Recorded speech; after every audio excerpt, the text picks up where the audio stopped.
revanche, on peut en manger beaucoup. Et puis il y a de l'huile d'olive aussi. Et le tourisme bénéficie à la fois de la splendeur des villes, comportant de nombreux vestiges romains, puisqu'il y a Avignon, bien sûr, le palais des papes, mais aussi tout à côté, Vaison-la-Romaine, Gordes, Beaulieu et tout le Luberon que nous avons fait, avec des paysages extraordinaires, des curiosités naturelles. Il y a eu la fontaine de Vaucluse notamment. Et c'est le refuge de nombreux artistes à la recherche de l'inspiration.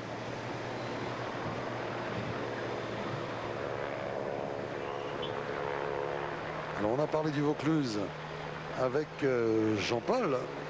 On va maintenant parler de cette étape avec Stéphane Hellot qui s'est mis en évidence tout à l'heure et qui avait été un des attaquants de la première heure, sans trop de succès c'est vrai, puisqu'il n'est pas parvenu, Stéphane, à prendre place dans l'échappée qui vient de prendre forme maintenant. Alors comment était-il au départ ce matin? Réponse avec Claude Aymar, Didier Nérac et Fred Vidot. Bah, la journée de repos a fait du bien, même si c'était pas vraiment une journée de repos, puisque bon, entre le transfert, la petite séance d'entraînement plus le massage, bon, on a été, je dirais, presque tranquille qu'à 17h30, 18h. Donc c'est vrai que pour vraiment décompresser, c'est pas l'idéal, mais bon, ça va. Les Pyrénées, c'est vrai, ça n'a pas été génial. Bon, je pense que c'est aussi la conséquence de tout le retard d'une saison où il arrivait avec des pépins.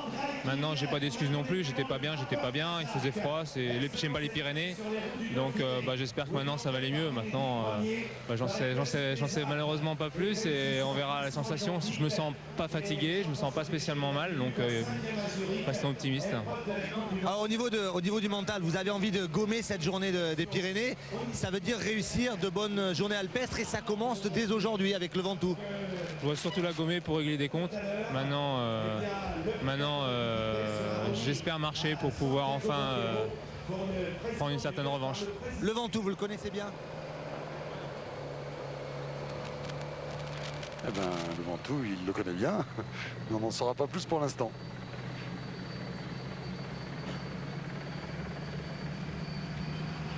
Très remonté Stéphane Hellot.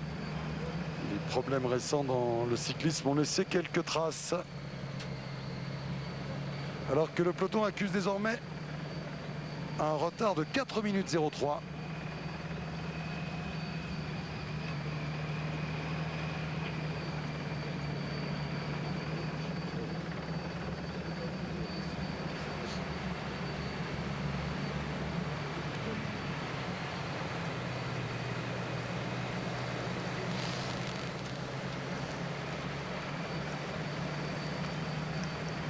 Alors vous avez pris l'habitude maintenant et vous êtes très très nombreux à le faire. Vous venez sur france2.fr.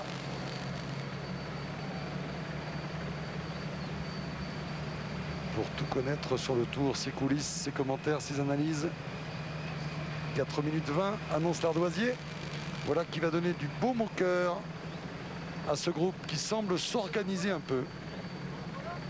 À 62 km de l'arrivée.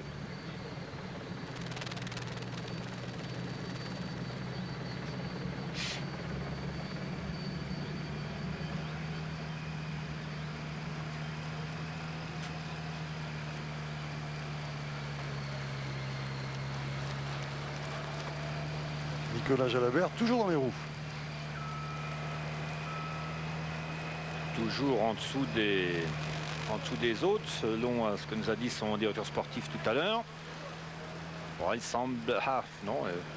il semble que les autres ont intégré, ses compagnons d'échappée ont intégré le fait qu'ils ne roulaient pas. Mais non, ça ne va pas très bien. Regardez, derrière la roue de Kivilev, il n'y a personne. Et après, il va y avoir un trou. Alors là, c'est Bottero, il est obligé de faire un effort pour revenir. Et tout le monde doit faire un effort un peu plus violent pour reprendre les roues. Il va faire Pascal Hervé, oui.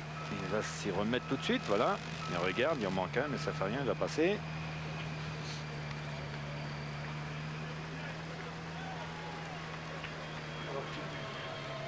Alors qu'il y a un champion qui aura beaucoup de succès tout au long de cette journée dans le Tour de France.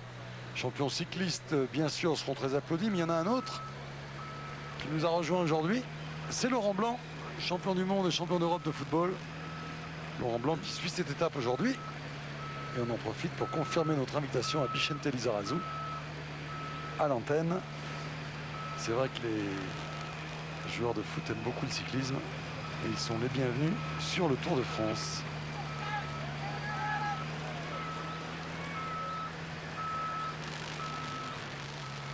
Jean René. Oui, nous sommes au, je vérifie à notre compteur, 89e kilomètre de cette étape.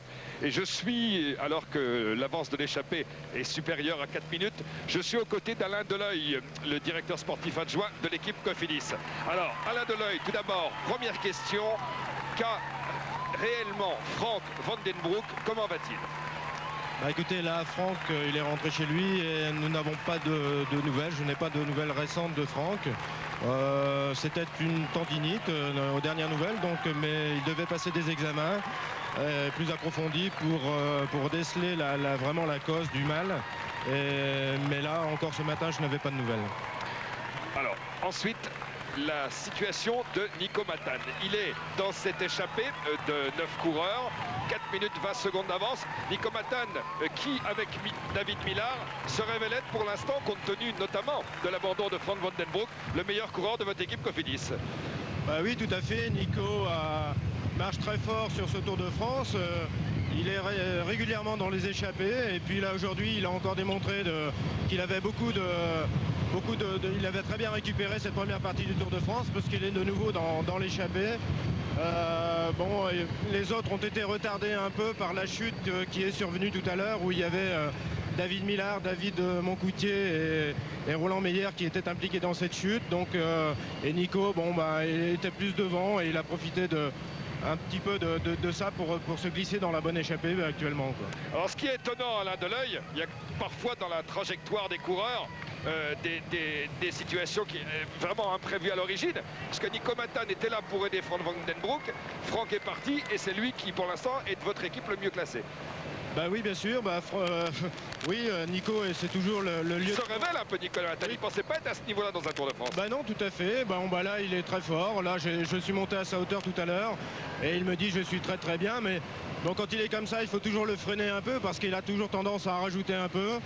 Mais pour l'instant, on va voir. Il est avec une pléiade de grimpeurs, donc il n'est quand même pas grimpeur, lui, dans le Mont Ventoux. Ce sera difficile pour lui. Mais cela dit, bon, bah, il fait encore son petit bonhomme de chemin aujourd'hui et il a un très très gros moral, il marche très fort, donc on attend pour voir. Merci, Alain Deleuil. Avec un nouvel écart à 4 minutes 30.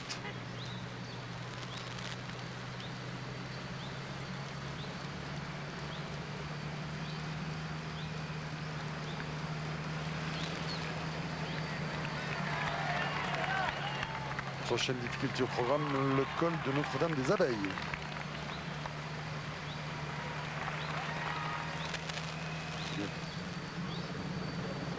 Puisqu'on parlait des Cofidis, parlons de la deuxième force donc des Cofidis, c'est David Millar. David Millar qui évoquait ce matin avec Claude Aymar, Didier Nérac et Fred Vido l'étape mythique et le lieu mythique qu'est le Mont Ventoux. Ouais, le Mont Ventoux c'est assez mythique avec toutes les histoires. J'ai eu la chance, j'ai fait les derniers 2 ans dans le critérium de Dauphiné, alors je connais assez bien et ouais, mais ça me fait encore un peu peur, mais on verra. Qu'est-ce que vous voyez aujourd'hui? Une échappée lointaine qui pourrait aller au bout ou alors des grimpeurs qui s'expliquent sur le Mont Ventoux? Je pense peut-être beaucoup de grimpeurs ont perdu pas mal de morale quand Armstrong il allait lâcher facilement le premier jour. Alors, ça dépend si un grimpeur va être assez motivé, va trouver le moral pour mettre son équipe devant. Parce que je pense presque qu'un échappé va partir, mais ça dépend si un grimpeur a la confiance de mettre son équipe devant pour jouer l'étape. Mais sur ça, je pense que c'est Armstrong qui va être devant. Ils pensent tous qu'Armstrong se retrouvera devant. Et on n'est pas loin de penser la même chose. Voilà son équipe qui assure un tempo pour garder un écart raisonnable. Il est actuellement de 4 minutes 45.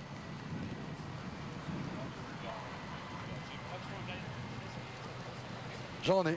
Oui, nous venons à l'instant, Patrick, de passer devant le panneau donnant des précisions pour l'ascension, comptant pour le classement du meilleur grimpeur.